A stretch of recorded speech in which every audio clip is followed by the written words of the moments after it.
made an appointment at my Castle Hill and saw the love this change. I paid her too. And I joined Weight Watchers because I knew the program worked. I'd done it previously, had a little bit of success, but I wasn't quite there to do it, to go all the way with it. And I knew that Weight Watchers was a program where I could eat a sandwich. And how many diets can you go on and you can eat a sandwich and lose weight?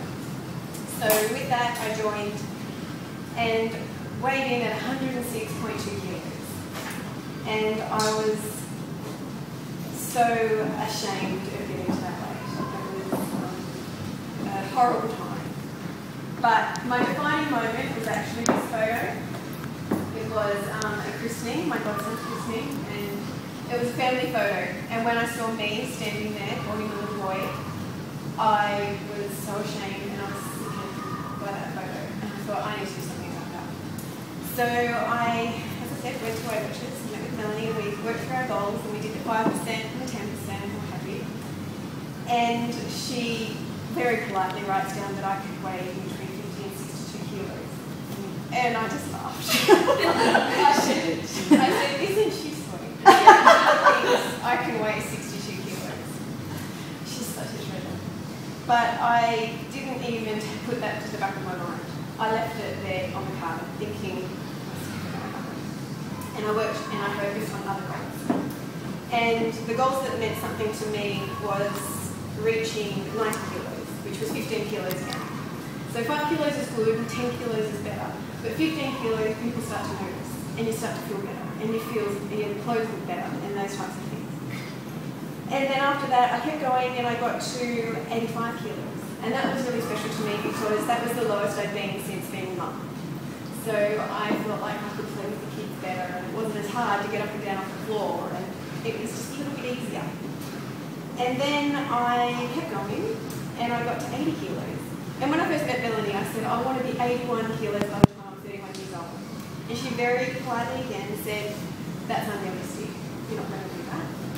And when I got to 80, that was what I wanted. I was at 80. I originally said I wanted to be 81 and I was at 80. What do I do now? My husband had never seen me at that weight.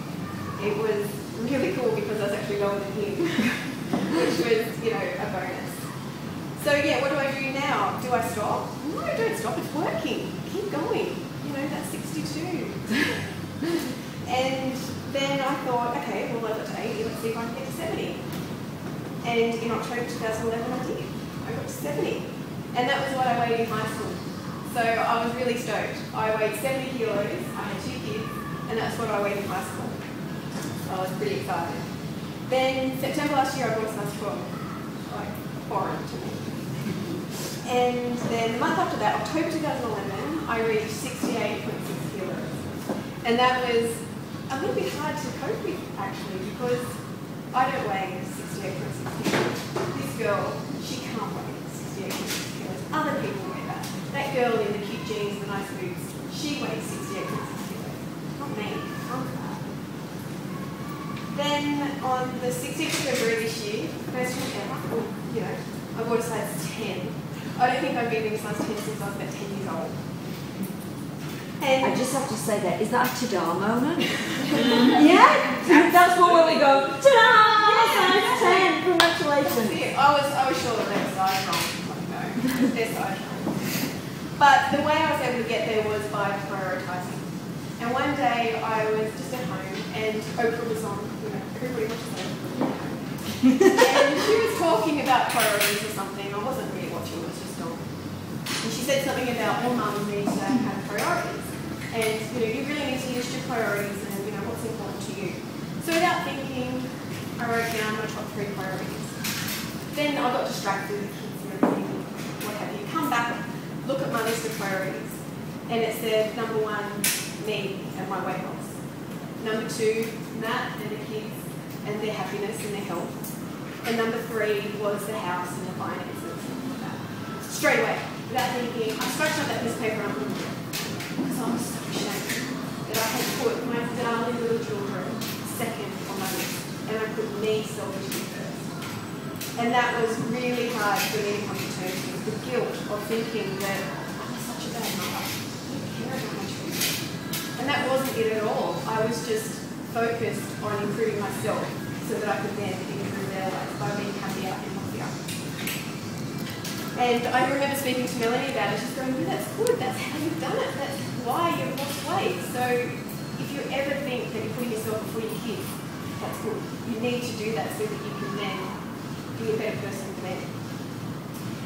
And so throughout my journey, Melanie, my leader, my inspiration, has continually told me to set goals. Goals have been one of the biggest things I've done in my journey.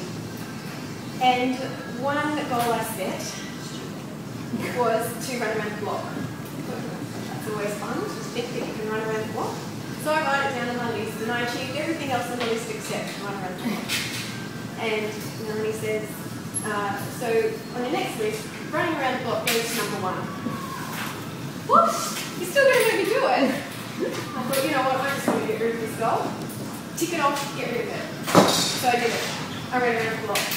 I nearly died doing it. I got back and I could hardly breathe and stand up because I did it. And I ticked it off. I'd run around the block. And other goals included Lorna Jane clothes. Who doesn't love Lorna Jane clothes? So I was so excited one day. I walked into Lorna Jane and I got this cute little shop. How nice is that? And I looked at the price tag, and it was very expensive. So I changed my goal a little bit, and my goal was to fit into the clothes, not necessarily buy them. But other rewards included buying new clothes, buying new underwear, buying new pyjamas, having a day out with my mum or my sister with no children. Rewards like that made my journey seem so achievable and so special that I had set time out for myself and rewarded myself with what I'd done. And I even rewarded myself with a bridge climb. So we actually did with my husband, so that was awesome. And throughout my journey I've had supporters. My family and my husband has been my top #1 supporter, and Melanie too has been a fantastic supporter. And Matt has supported me every step of the way. And actually preparing for tonight, I said to him, how do you feel about what I've done? And he said, I'm so happy and so proud of you that all the hard work is paying off. And I remembered back to when I first told him I was going to join the gym. And he says to me, you'll never go. And that was the best thing he could have ever said. Because I then in turn said, I'll show you. and he went. And Melanie too has been fantastic. She's kicked my butt, seriously. She's been upfront and brutally honest with me when I've needed it. And I can hear her voice in the back of my head often, what you eat will show on the scales. And even continually this week again, we've set new goals and acknowledged positive change. So that's the support that Weight Watchers gives. But with all my supporters, there has been some non-supporters that haven't been quite so encouraging. My overweight friend that says when I first joined, it won't work. I know you'll give up after a while. Then over Christmas says, what are you doing over Christmas for? It's the hardest time. Stop and start again in the new year. But I continue. And then she says, oh, you've lost enough weight. You don't need to lose anymore, you're brave. Just, you can stop now. And then she says, oh, when you've finished your diet, we can splurge. And I say, no, it's not a diet. It's my life now. I don't splurge, I enjoy myself, I enjoy my life. And I realise that those saboteurs or non-supporters are insecure in themselves and they don't want to lose their fat friend, because admitting that their fat friend is doing the right thing means that they then have to admit that they want. And the best thing about Weight Watchers is it's forever. It's a lifestyle change and it's something you can do forever. Do you really want to eat cabbage or do a lemon detox when you're hungry? I don't. And the basics of Weight Watchers, the tracking and the cookbooks and the learning how to cook and the eating normal food is things that will set as skills that you'll be able to use for a lifetime. And it's kid-friendly. Kids eat the food, trust me. You can serve up a Pro Points approved meal at Christmas time.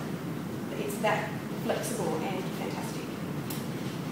And then the other part of my journey that has been majorly important is exercise, which I hated.